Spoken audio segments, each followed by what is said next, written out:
Assalamualaikum warahmatullahi wabarakatuh. Teman-teman petani sawit, kali ini kita akan membahas tentang beberapa tanah yang tidak dapat menyerap pupuk dan sangat berisiko terhadap kelapa sawit kita.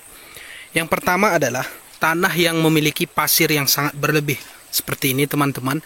Ini hampir setengah meter ke bawah, isinya adalah pasir. Ini pasir ini teman-teman. Tanah pasiran ini tidak dapat mengikat air karena memiliki butiran yang sangat besar. Jadi tanah pasiran ini juga sangat miskin unsur hara dia teman-teman.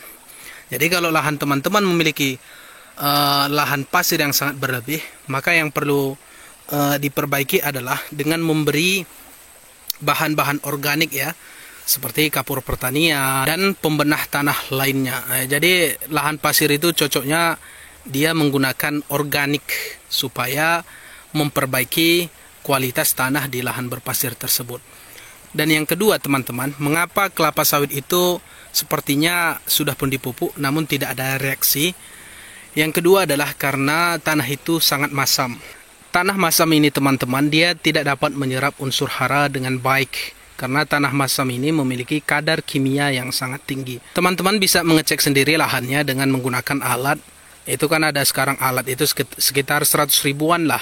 Kalau ditanamkan, ditancapkan dia ke tanah tersebut, maka angka kadar pH tanah tersebut akan muncul. Dan idealnya tanah yang tidak masam itu dan subur itu di angka 5-6.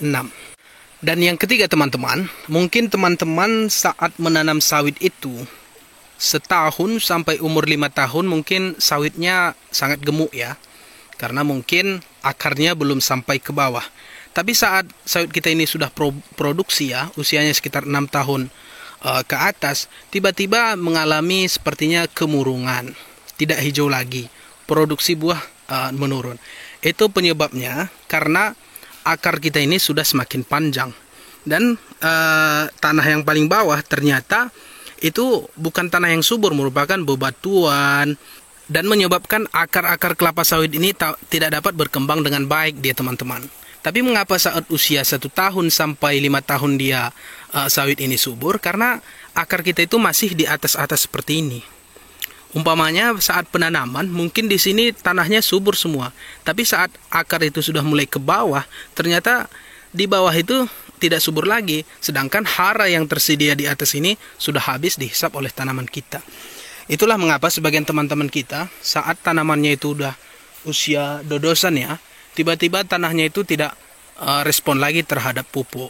Rupa-rupanya di bawah itu 1 meter ke bawah tanah itu tidak subur lagi, bebatuan dan lain sebagainya.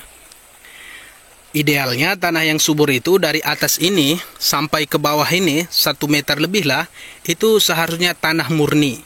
Jadi kalau semuanya ini tanah yang murni, tidak ada pasiran dan batu-batuan, maka akar-akar kelapa sawit ini dapat berkembang dengan baik. Dan saat kita memupuk, maka tanah yang murni ini dapat mengikat hara-hara dan akar ini akan menghisap pada saatnya nanti. Kemudian yang keempat, mengapa tanah kita tidak respon terhadap pupuk? Itu saat pemupukan, ini gulma-gulma ini tidak dibersihkan. Jadi saat pemupukan udah ditabur aja seperti itu. Itu istilahnya akan menggemukkan rumput-rumput ini saja. Karena bersih pun gulma ini, itu pupuk itu tidak 100% dihisap oleh tanaman teman-teman. Bisa saja menguap, hujan dan lain sebagainya. Apalagi ditambah gulma yang tidak dibersihkan. Maka potensi tidak terserap itu sangat besar teman-teman. Yang kelima, penyebab tanah ini tidak respon terhadap pupuk adalah tanah yang tergenang seperti ini dia teman-teman. Ini adalah kelapa sawit. Tapi akarnya ini sudah tergenang. Maka ini akan mengganggu perkembangbiakan si akar serta penyerapan si akar terhadap pupuk tersebut. Jadi 5 hal inilah menyebabkan mengapa kelapa sawit kita sepertinya tidak respon terhadap pupuk. Jadi teman-teman, semoga ini bisa menjadi evaluasi dan perbaikan ke lahan teman-teman berikutnya. Terima kasih. Wassalamualaikum warahmatullahi wabarakatuh.